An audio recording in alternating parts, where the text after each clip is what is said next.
చెబుతుంది, ఎదిగిన కొద్దీ ఒదగమని అర్థమందులో ఉంది.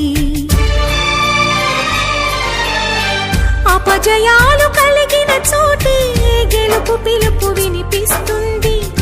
ఆకులన్నీ రాలిన చోటే కొత్త చిగురు కనిపిస్తుంది. మౌనంగానే ఎదగమని మొక్క నీకు చెబుతుంది, ఎదిగిన కొద్దీ ఒదగమని అర్థమందులో ఉంది. అపజయాలు కలిగిన చోటే గెలుపు పిలుపు వినిపిస్తుంది. ఆకులన్నీ రాలిన చోటే కొత్త చిగురు కనిపిస్తుంది.